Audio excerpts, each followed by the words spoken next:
चीन और पाकिस्तान जो भारत के सबसे बड़े दुश्मन माने जाते हैं, भारत अकेले ही इन दोनों देशों से लड़ने की हिम्मत रखता है। चीन की बात की जाए तो चीन के विस्तारवादी सोच के चलते भारत के अरुणाचल प्रदेश में घुसपैठ करने की कोशिश करता है, लेकिन भारत इन कोशिशों को कामयाब नहीं होने देता। वही पाकिस्तान जो न सिर्फ राष्ट्रीय बल्कि अंतर्राष्ट्रीय मंच पर भारत को नीचा दिखाने से बाज नहीं आता, हालांकि जिसके बाद पाकिस्तान की फजीहत भी खूब होती है। अब ऐसे में अमेरिका की खुफिया विभाग ने जो दावे किए हैं उसे सुनकर आप भी हैरान रह जाएंगे। दरअसल अमेरिकी खुफिया विभाग ने अमेरिकी संसद में रिपोर्ट पेश की है।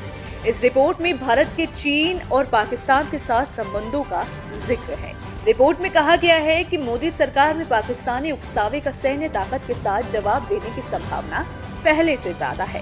इतना ही नहीं, इस रिपोर्ट में कहा गया है कि भारत और चीन के संबंध तनावपूर्ण बने रहेंगे।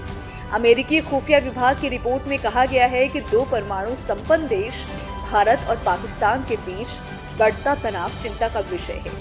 भारत और पाकिस्तान की ओर से 2021 में सीमा पर सीजफायर का ऐलान किया गया था, यानी दोनों देश अपने संबंधों में मौजूदा शांति को मजबूत करने के लिए इच्छुक हैं। इस रिपोर्ट में कहा गया है, हालांकि भारत विरोधी उग्रवादी समूह को समर्थन देने का पाकिस्तान का लंबा इतिहास रहा है।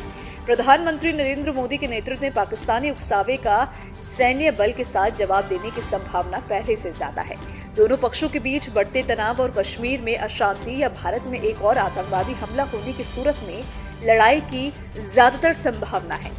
इस रिपोर्ट में कहा गया है कि भारत और चीन के बीच द्विपक्षीय सीमा वार्ता हुई और कई सीमा बिंदुओं पर तनाव को सुलझाया गया, लेकिन 2020 में हुई हिंसक झड़प के चलते दोनों देशों के बीच रिश्ते तनावपूर्ण रहेंगे। दोनों देशों द्वारा विवादित स्थल पर सेनाओं की तैनाती बॉर्डर विवाद को लेकर दो परमाणु शक्तियों में सशस्त्र जोखिम को बढ़ाती है। पिछले गतिरोधों से पता चलता है कि एलएसी पर लगातार छोटे टकराव के तेजी से बड़ा रूप लेने की क्षमता है। भारत और चीनी सेना के बीच गलवान में जून 2020 को हिंसक झड़प हुई थी। इस दौरान भारत के 20 जवान शहीद हो गए थे। चीन को भी भारी नुकसान हुआ था, लेकिन चीन पर आंकड़े छुपाने का आरोप लगता रहा है। इसके बाद दोनों देशों ने बड़ी संख्या में सुरक्षा बलों को अपनी अपनी सीमा में तैनात किया था। हालांकि इसके बाद भारत और चीन के बीच कई दौर की बातचीत हुई और कई विवादित क्षेत्रों से दोनों देशों ने अपनी सेनाएं वापस ले ली थी। देखिए, अब ऐसे में जो बातें कही जा रही है, क्या वो सही है या गलत? आपके क्या विचार है इसको लेकर? अपने विचार हमें कमेंट सेक्शन में जरूर बताइएगा।